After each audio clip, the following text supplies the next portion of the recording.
안녕하세요. 오늘은 창세기 7장입니다. 여호와께서 노아에게 이르시되 기억해 주세요. 하나님께서는 항상 우리에게 먼저 말씀해 주십니다. 결코 아무 말 없이 하시지 않아요.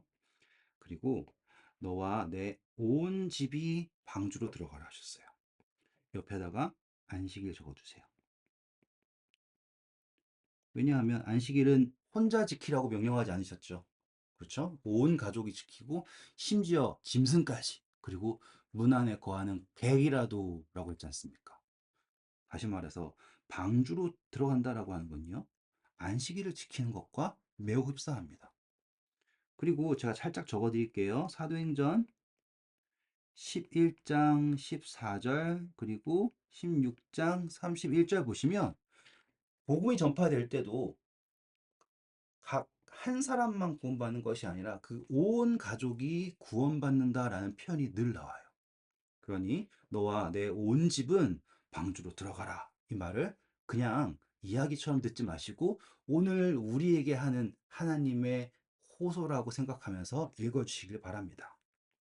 그리고 흥미로운 점은요, 여기 이제 들어가라라고 하는 표현이에요. 들어가라. 사실 원어를 보시거나 잘 번역된 영어 성경을 보시면 들어가라가 아니라 들어와라예요. 들어오라. 무슨 차이가 있을까요? 들어가라라는 명령과 들어오라라고 하는 명령. 한 번쯤 저는 이 노아가 방주를 지었을 때 어떤 느낌이었을까를 묵상해 볼 때가 있어요. 한 번쯤이 아니야. 많이 묵상해 봤어요. 왜냐하면 제가 요즘에 막 이런 저런 것들을 막 혼자서 고치고 뭐 새로 하고 그러거든요. 근데 제가 다 처음 하는 일들을 보면 얼마나 이게 일이 허술한지요. 여러분 과연 노아가 방주를 지어 본 적이 있을까요? 그쵸? 처음 했을 겁니다. 심지어 그 홍수라는 것도 경험해 본 적이 없어요. 비도 본 적이 없는 사람이 지금 홍수를 대비해서 방주를 지었는데 그 방주가 믿어왔을까요? 어떻게 생각하세요? 그리고 자기가 뭐 망치질 했든 뭘 했든 간에 어떻게든 짓고 뭐 역청도 발고 난리를 쳤겠지만 과연 그 방주 안에 들어가면서 이 방주야말로 나의 생명을 구원할 방주다라고 하는 확신이 있었을까요? 어떻게 생각하세요? 확신. 하나님이 가라고 하니까 가야지. 이렇게 했을까요? 만약에 하나님이 들어가라라고 명령하셨지 않습니까? 들어가라라고 하면 노아는 정말로 도살장에 끌려가는 그런 느낌으로 방주 안에 들어갔을 거예요. 과연. 그런데 하나님께서 노아에게 명령하셔서 짓게 하신 방주 안에 먼저 들어가셨다면, 그리고 그 방주 안에서 노아에게 너는 이 방주 안으로 들어오라라고 하셨다면, 노아는 어떠한 두려움도 없었을 거예요. 그는 너무나 분명한 확신을 가지고 방주 안으로 들어갈 수 있었을 것입니다. 들어가라와 들어오라의 차이 아시겠습니까? 심지어 성경은 이 들어오라, 오라, 나오라 이러한 표현으로 가득 차 있어요. 오라, 우리가 서로 변론하자. 너희의 죄가 뭐 이런 식으로 아니면 오라, 우리와 다 같이 하나님의 선으로 나아가자. 또는 하나님이 오라 하시니 이런 식으로 오라라고 하는 표현이 많다고요. 우리를 부르시는 하나님. 우리보다 먼저 가셔서 우리를 위하여 예비하시고 우리를 초청하시는 하나님을 여기 들어오라라는 표현에서 보시길 바랍니다. 그리고 하나님께서는요, 다음과 같이 말씀하십니다. 내가 이 시대에서 내가 내 앞에 의로움을 내가 보았다라고 하는 거죠. 자, 이 의롭다라는 거는 노아가 너무 잘해서 아니었어요. 뭐라고 했습니까? 하나님의 뜻을 믿고 제가 동행했던 거 기억나시죠? 동행. 네. 그래서 의로움이 나타났습니다. 그리고 하나님께서는요, 노아에게 뭐라고 명령하셨어요? 오, 중요한 단어 나왔네요. 정결한, 그리고 부정한. 여러분, 하나님께서 창조하신 것 중에서 부정한 것이 있을까요? 어떻게 생각하세요? 이상하죠, 그쵸? 하나님이 부정한 것을 창조하셨다는 것은 이해할 수가 없어요. 그런데 이 정결한 것과 부정한 것은요, 하나님이 정하신 것이 아니라 우리를 향하여, 다시 말하면 우리에게 있어 정결한 것, 우리에게 있어 부정한 것이라고 구별하시면 좋아요. 여기다가 레위기서 11장 적어 드릴게요. 레위기서 11장. 이 레위기서 11장은 그 동물 자체가 부정하다 이게 아니에요. 너희에게 부정하다라는 표현이 나옵니다. 그렇다는 건 이 정결한 것, 부정한 것은 존재 자체의 의미가 아니고요. 그것이 노아에게, 우리에게 정결한 것, 우리에게, 그러니까 그렇게 하면 안 되겠죠. 우리를 위하여라고 할게요. 여기다가 위하여 적겠습니다. 헷갈리지 않으시게. 위해서, 우리를 위해서 정결한 것, 부정한 것을 구별하셨다라고 이해하시면 돼요. 그리고 이 정결하다는 건요, 제가 강조해 드릴게요. 이렇게 해가지고, 우리 문둥병 아시든지, 정결한 예식이라든지, 그런 것들을 할 때, 하나님 앞에서 거룩함이라고 하는, 이라고 하는 것을 나타내는 제사법, 예식법 이런 것들이에요. 그때 사용되는 정결함이라는 것도 꼭 기억해 주세요. 이해하셨으리라고 믿습니다. 그러면 여기서 우리가 또 뭘 볼 수 있냐면 하나님이 노아에게 정결한 것과 부정한 것을 구별하라고 하는 요구를 하시네요. 구별하라는 요구를 하세요. 별표, 별표, 별표. 그 전까지 정결하다, 부정하다 개념 나온 적 없어요. 여기가 처음이에요. 여기다가는 에스겔서, 계일자가 에스겔입니다. 에스겔서 44장 23절 적어 놓으세요. 이게 바로 구별할 수 있는 능력을 요구하신다라는 거예요. 우와, 너무 멋지지 않습니까? 그러면 노아에게 정결한 것과 부정한 것을 구별하기를 요구하신다라는 건 그 당시 사람들은 자기에게 좋은 것은 무조건 좋다라고 생각했다란다. 말 이상하네요. 생각했었다. 맞습니까? 잘 기억해 보세요. 6장이 어떻게 시작했어요? 사람의 딸들이 등장했는데 하나님의 아들들이 자기가 좋아하는 이라고 하는 구별하지 못하고 자기가 좋아하는 것을 마음대로 했지 않습니까? 그래서 인류가 이렇게 세상에 악이 가득 차게 되었잖아요. 2절에 하나님은 노아에게 정한 것과 부정한 것을 구별하기를 요구하십니다. 의미가 깊죠? 그래서 하나님께서는 이제 공중의 새도 암수 7씩을 데려와, 자, 중요한 단어 또 나왔네요. 왜 이렇게 중요한 게 많을까요? 그쵸? 그 씨를, 그러면 이 씨는 제가 전에 뭐라고 말씀드렸어요? 생명, 이런 것도 꼭 기억해 주세요. 그냥 지나가는 이야기들이 아니에요. 다 하나씩 다 기억해 주시면 좋습니다. 그 씨를 온 지면에 유전하게 해라 라고 하신 거예요. 그렇다라는 건 지금 방주를 지은 것도 노아죠. 그리고 방주에 들어가도록 허락하는 것 역시 노아예요. 이 말은 무슨 뜻이냐? 노아가 이 모든 생명의 열쇠를 쥐고 있는 사람이 되었다라는 것을 알 수 있습니다. 4절이에요. 지금부터 7일이면 여기에 또 7일. 여러분 그거 아세요? 이 7이라고 하는 숫자가 창조의 숫자라는 거 다 아시죠? 그리고 우리 열재앙 같은 것도 보시면 그 재앙이 7일 동안 계속되는 걸 볼 수 있어요. 완전의 수기도 하고요. 그렇죠? 그리고서는 이제 또 40이라는 수가 등장해요. 제가 지금은 말씀드리지 못하지만 나중에 시간이 되면 성경에서 나타나는 그 숫자들의 의미를 하나씩 다 설명해 드릴게요. 일단은 7이라는 숫자가 등장했고요. 7, 그리고 40이라는 숫자가 등장했습니다. 그리고 40일 동안 땅에 비를 내려서 내가 지은 중요한 거 소유권이에요. 그쵸? 주권을 말하고 있어요. 그러니까 하나님이 관계없는 거 멸하는 게 아니에요. 그분께서 지으셨어요. 내가 지은 모든 생명을 지면에서 쓸어버리리라 라고 알려주셨어요. 5절 노아가 여호와께서 자기에게 명하신 대로 다 준행하였더라. 아름다운 표현입니다. 다 준행하였더라. 지난 시간에 제가 성소 설명했던 거 기억나시죠? 하나님께서 명령하신 대로 지었다. 똑같은 거예요. 6절 볼게요. 홍수가 땅에 있을 때 노아의 나이는 600세였더라. 재미삼아서 한 가지 확인하고 넘어갈게요.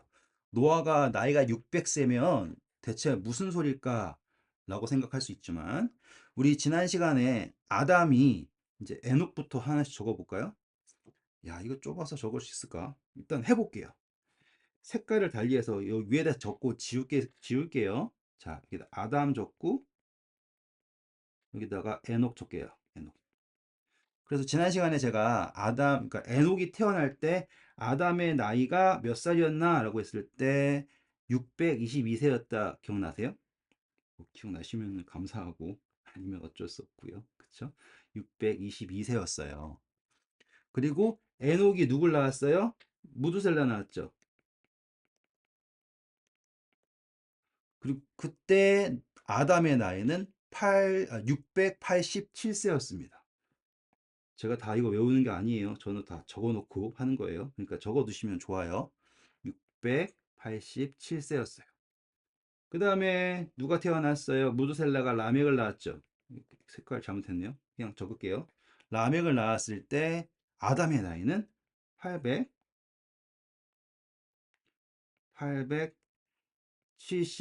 874세였어요. 그리고 라멕이 누굴 낳았어요? 라멕이 노아를 낳았죠. 근데 노아가 태어날 때 아담은 이미 죽었습니다. 왜냐하면 노아는 아담이 있었다고 생각한다면 아담으로부터 1056이라고 하는 연후에 노아가 태어났거든요. 복잡한 것 같지만 한 번쯤 이제 기억해 하시면 좋은 거예요. 그래서 해드리는 거예요. 자, 여기다 한번 적어 볼게요. 일단 무두셀라는 라멕을 낳았을 때 몇 세였냐면 187세였어요. 그리고 라멕은 몇 살에 노아를 낳았냐면 182세에 낳았습니다. 숫자 많다고 두려워하지 마세요. 이런 거는 한 번 해놓으면 평생 가니까. 그쵸? 그러면 노아가 태어났을 때 무두셀라는 몇 살이었을까요? 라고 하면 이거 두 개 더하면 되겠죠. 예, 더하면 몇 살이 나오냐면 369가 나와요. 오, 외우기 쉽죠? 369, 369. 그렇죠. 그러면 노아가 태어났을 때의 무두셀라는 369세였어요. 이해하셨죠? 근데 무두셀라는 몇 살에 죽었나요? 라고 했을 때 우리는 여기에다가 969세라고 적어 놓고 답을 이미 알고 있어요. 맞아요? 근데 잘 보세요. 홍수는 노아가 몇 세 때 일어났다고요? 네, 드디어 600세에 홍수가 났대요. 그럼 여기다가 뭘 적으면 되겠습니까? 더하기 600을 하면 놀랍게도 909, 606, 369 맞아요? 그러니까 정말로 예언대로 무두셀라가 죽는 그 해에 홍수가 일어났어요. 노아가 600세일 때. 뭐 참고로 라멕은 몇 살에 죽었습니까? 777세에 죽었죠? 그러면 이걸 딱 빼보면요. 홍수가 있기 얼마 전에 라멕이 죽었다라는 것도 확인할 수 있습니다. 그러면 이 라멕의 죽음은 어쩌면 요절이었구나. 그런데 신기하게도 이 완전한 수에 죽었죠. 777. 저도 만약에 죽는다면 이런 완전한 수에 그러니까는 77세 말고요. 이런 777이라고 하는 완전한 수에 한번 죽음을 맞이하고 싶다라는 너무 오래 살기도 하네요. 그렇죠? 자, 아무튼 제가 설명해 드린 거 이해하셨죠? 이렇게 나이를 계산해서 보면 이 사건들이 그냥 일어난 사건이 아니다라는 거를 알 수 있습니다. 지울게요. 네. 자, 600세에 홍수가 일어났습니다. 그리고 하나님께서 말씀하신 대로 노아는 온 가족을 데리고 들어갔어요. 뭐라고 기록하고 있냐면 노아는 그의 아들들과 아내와 며느리들과 함께 홍수를 피하여 방주에 들어갔고 정결한 짐승과 부정한 짐승과 새와 땅에 기는 모든 것은 하나님이 노아에게 명하신 대로 암수 둘씩 노아에게 나와 방주로 들어갔으며 어? 여기 보면 약간 다르죠, 그쵸? 근데 거기서 일곱으로 구분하는 거는 누구에 가는 거예요? 노아가 하는 거예요. 그쵸? 7일 후에 홍수가 땅에 덮였습니다. 11절 노아가 600세 되던 해 둘째 달 곧 그 달 11의 날이라. 그럼 노아는 이 날을 세는 것이 정말로 그에게 있어서 소중했던 것 같아요. 왜냐하면 그 날 하나하나를 세고 있어요. 흥미로운 점은 이것은 우리가 생각하고 있는 뭐 그레고리 뭐 달력 이런 거가 아니라요. 노아가 600세 되던 해의 둘째 달이라고 하면서 자기가 세는 날을 말하고 있어요. 그것이 좀 다릅니다. 그날에 큰 기품의 샘들이 터지며 하늘의 창문들이 열려서 여기다가 하나만 적어 놓을게요. 시편 78편 23절 이거는 한 번쯤 읽어보시면 좋을 것 같습니다. 그래서 40주야가 이제 비가 이제 막 쏟아져요. 여기다가는 뭐라고 적어주시면 좋냐면 에스겔서 6장 10절 적어주세요. 이 말은 무슨 의미냐 읽어보시면 하나님께서 하시는 말씀은 결코 그냥 헛되게 지나가는 게 없어요. 성취됩니다. 그냥 겁만 주는 게 아니다 라고 하는 걸 확인할 수 있는 게 에스겔서 6장 10절입니다. 자, 이제 넘어가셔서 13절입니다. 곧 그날, 다시 말하면 노아가 600세 되던 해 둘째 달이죠. 그쵸? 노아가 그의 아들 셈, 함, 야벳과 노아의 아내 세 며느리가 다 방주에 들어갔고 그러면 몇 명이에요? 덧셈 잘 하시면 나오죠? 8명이에요. 근데 노아 더하기 7명이다. 이렇게 생각하시면 더 좋겠죠? 그래서 완전수 이렇게 만들어지는 거예요. 그리고 숫자 8. 아, 설명해 드려야죠. 여러분, 8이라고 하는 숫자는 새로운 시작이에요. 제가 설명해 드리고 넘어갈게요. 8은 새로운 시작.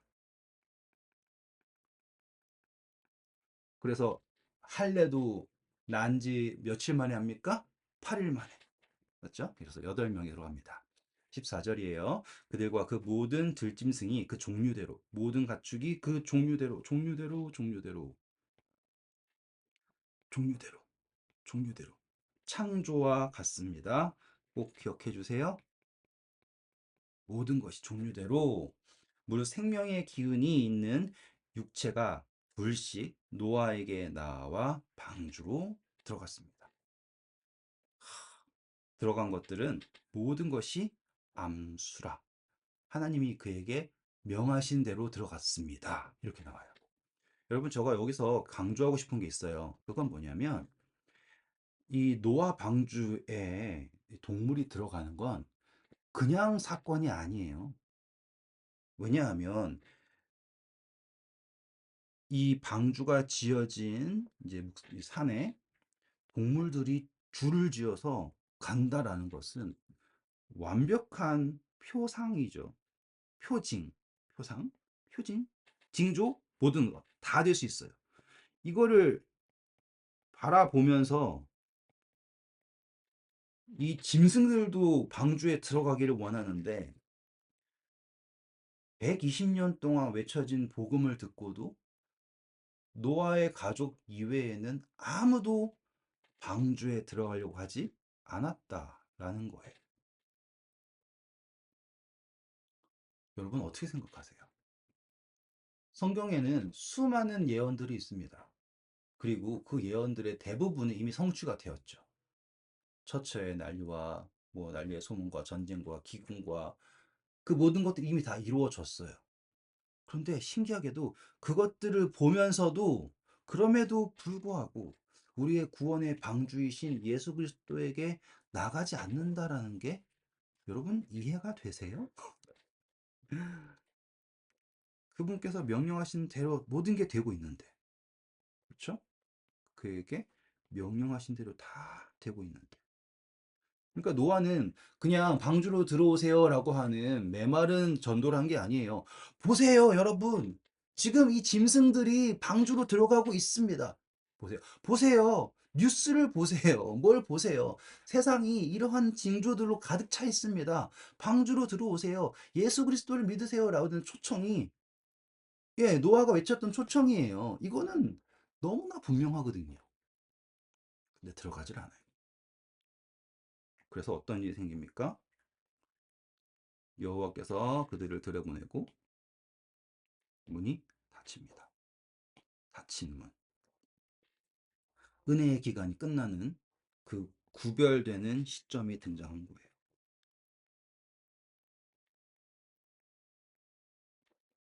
정결한 짐승, 부정한 짐승 구별해라 라고 한 것처럼 지금 하나님께서 방주를 기준으로 방주 안에 있는 사람과 밖에 있는 사람을 구별하십니다.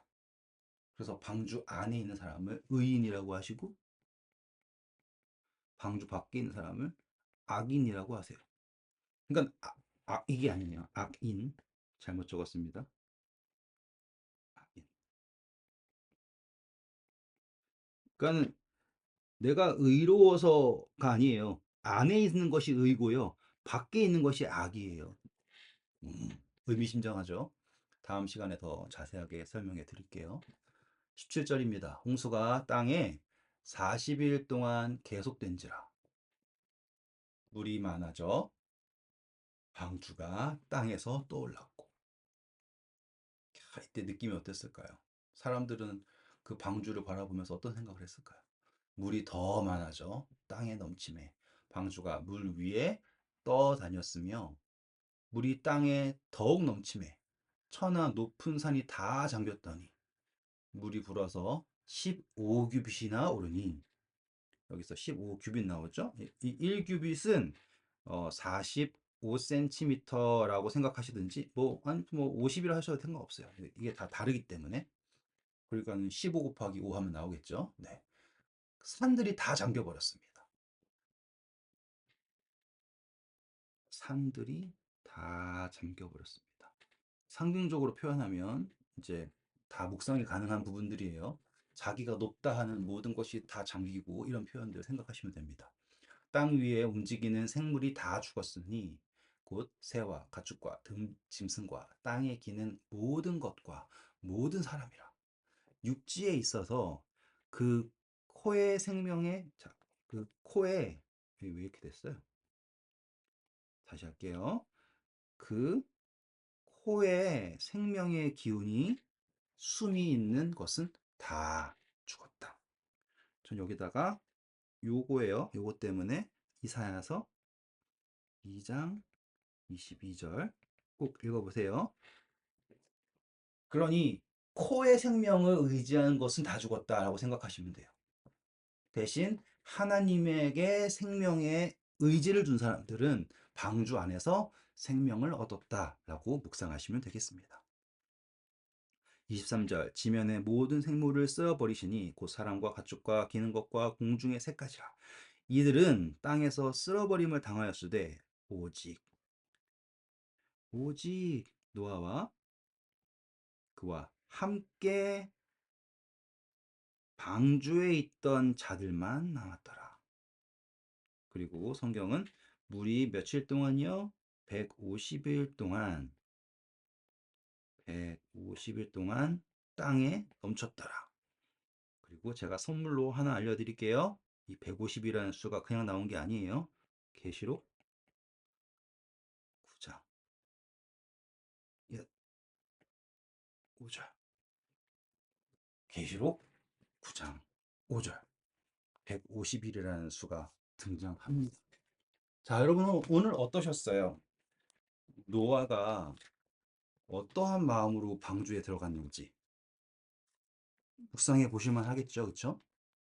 그는 방주에 그냥 들어간 게 아니에요. 그냥 들어간 게 아니에요. 내가 지은 방주를 믿고 들어간 게 아니라 그곳에 계신 하나님을 믿고 그 방주에 들어갔습니다. 꼭 기억하세요. 다 같이 우리 예수 그리스도의 그 품 안으로 들어갑시다. 감사합니다.